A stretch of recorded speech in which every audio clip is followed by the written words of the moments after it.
Greetings, citizens of the world. We are anonymous.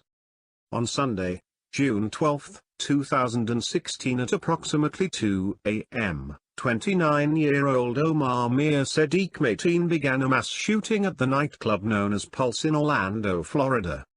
Mateen took 30 hostages as shots were exchanged between him and Orlando police.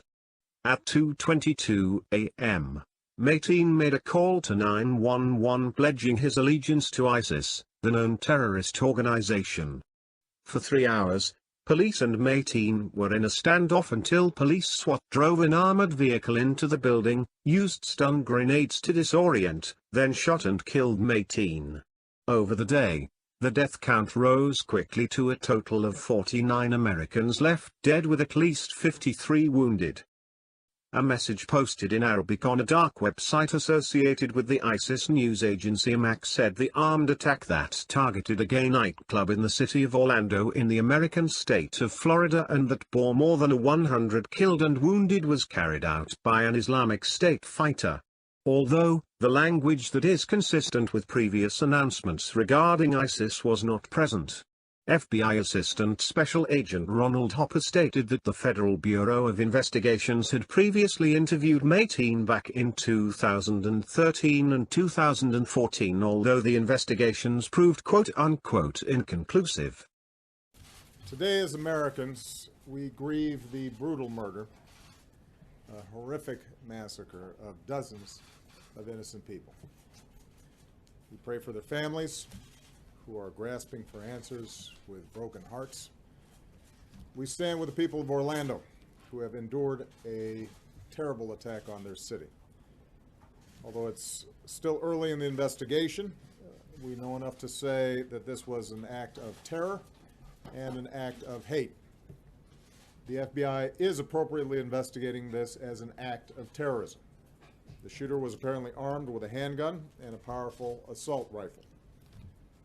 This massacre is therefore a further reminder of how easy it is for someone to get their hands on a weapon that lets them shoot people in a school, or in a house of worship, or a movie theater, or in a nightclub. And we have to decide if that's the kind of country we want to be. And to actively do nothing is a decision as well. We will stand united as Americans to protect our people and defend our nation, and to take action against those who threaten us, and the strength and courage to change. We need to demonstrate that we are defined more as a country by the way they live their lives than by the hate of the man who took them from us. Barack Obama. You use the words act of terror to define this attack, but using the word terror without a defining adjective is like a doctor using the word cancer without making note of the affected area that is diseased, because without knowing where the cancer is, the cancer cannot be attacked effectively and seek to extirpate it. So is the same as terrorism. You're so determined to avoid the reality of radical Islamic terrorism, that you make statements such as God giving us the strength and courage to change. Your statement is appalling and disgraceful. You might as well have said we, the Americans, are to blame for the Orlando massacre, not Islamic terrorism. Hate towards the lesbian, gay, bisexual and transgender community did not murder or injure 102 people. An Islamist terrorist waging war against the United States did. On our soil. On our people. We Americans do not bear responsibility for this attack. You hint and turn towards the association of more extensive limits on gun ownership and speak more words about the so-called problem of guns than you do the real and true threat of terror. We, the American people, demand the exposure of the truth behind the attack on Orlando. Not your truth, but the real truth. We demand answers as to why Mateen was investigated, but it ended as inconclusive, although he was proven to be linked to Mona Mohammed Abu Salha, the first American suicide bomber in Syria. Mateen's phone call to 911 not only pledged allegiance to ISIS, but also mentioned Abu Salha and admiration for other terrorists. Had the FBI kept him under surveillance and been more diligent in their required duties, 49 Americans would not have been lost. Barack Obama, if you would be more diligent in your required duties and acknowledge the real terrorist threat we are currently facing and show more attentiveness to exterminate it, maybe America would not be at war on our own soil with Islamic terrorists committing lone wolf attacks around the nation. The attack on the Pulse nightclub in Orlando, Florida, was the worst terrorist strike on our soil since September 11th, and the worst mass shooting in our country's history. So many people, just hard to believe, but just so many people dead, so many people gravely injured, so much carnage, such a disgrace. The horror is beyond description. The families of these wonderful people are totally devastated, and they will be forever. Likewise, our whole nation, and indeed, the whole world is devastated. We express our deepest sympathies to the victims, the wounded, and their families. We mourn as one people for our nation's loss and pledge our support to any and all who need it. I would like to ask now that we all observe a moment of silence for the victims of this attack.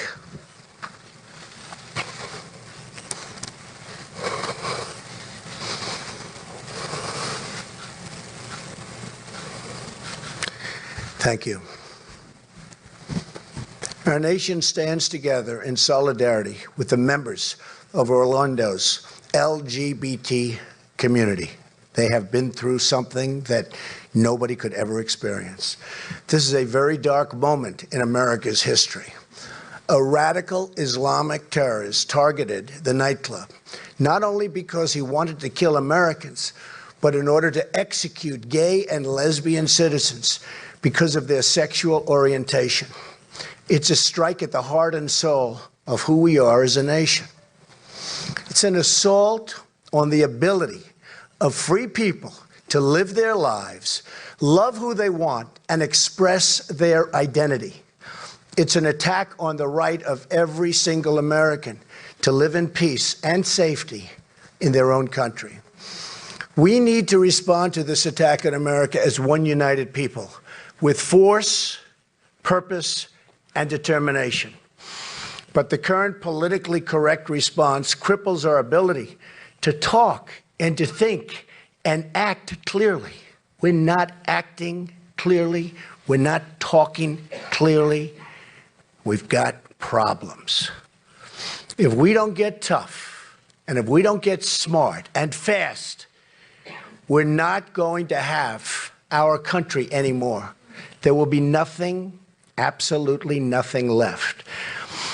The killer, whose name I will not use or ever say, was born an Afghan, of Afghan parents, who immigrated to the United States. His father published support for the Afghan Taliban, a regime which murders those who don't share its radical views, and they murdered plenty. The father even said he was running for president of Afghanistan.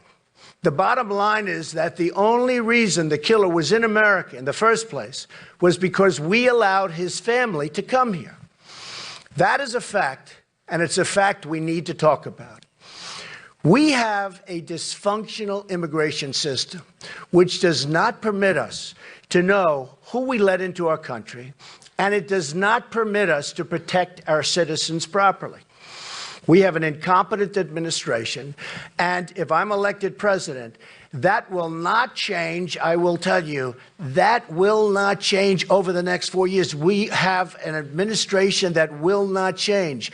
But if I get in there, it's going to change, and it's going to change quickly. We're going from totally incompetent to just the opposite, believe me.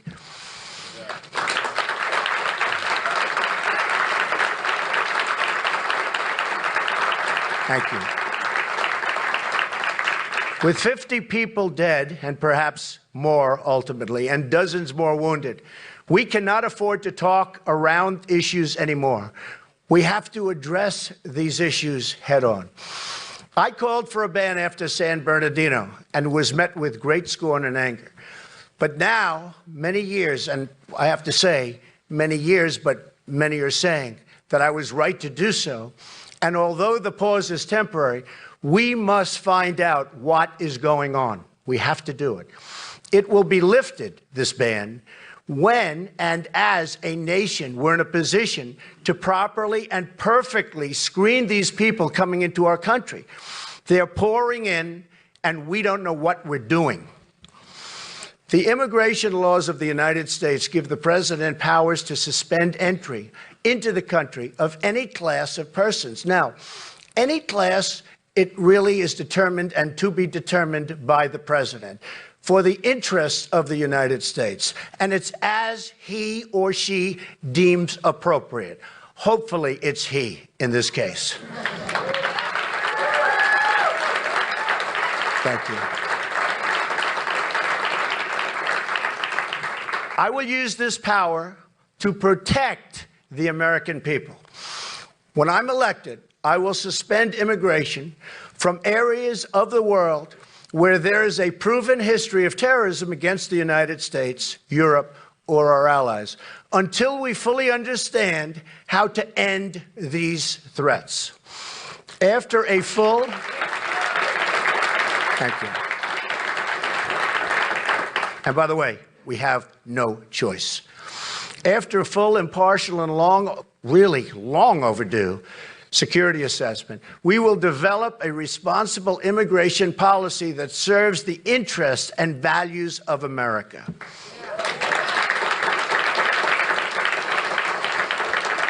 We cannot continue to allow thousands upon thousands of people to pour into our country, many of whom have the same thought process as this savage killer.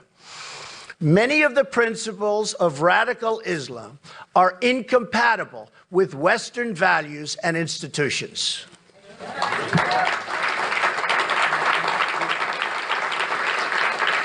Remember this: radical Islam is anti-woman, anti-gay, and anti-American.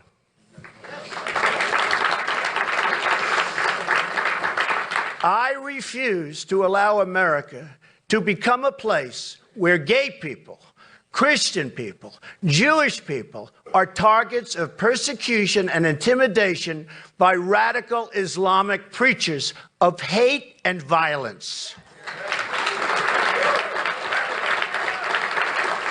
Fellow anonymous brothers and sisters, any of you who wish to assist in exposing the truth, share this video. Any of you with a certain skill set which will allow you to get information not readily available to the public, get it and expose it.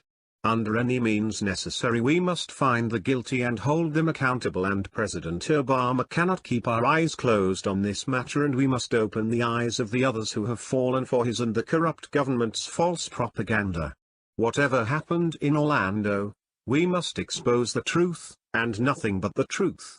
Our American people deserve it. Our time is now. We are anonymous. We are legion. We do not forgive. We do not forget. Those attempting to obstruct the truth.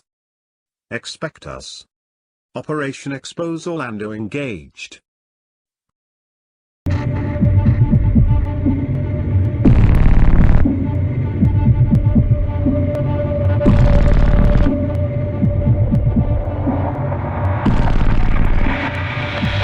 We are anonymous.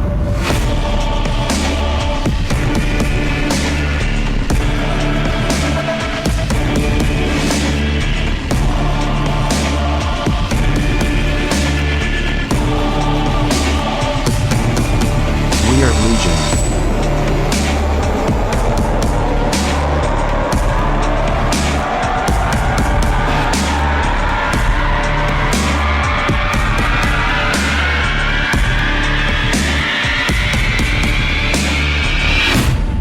We do not forgive. We do not forget. Expect us.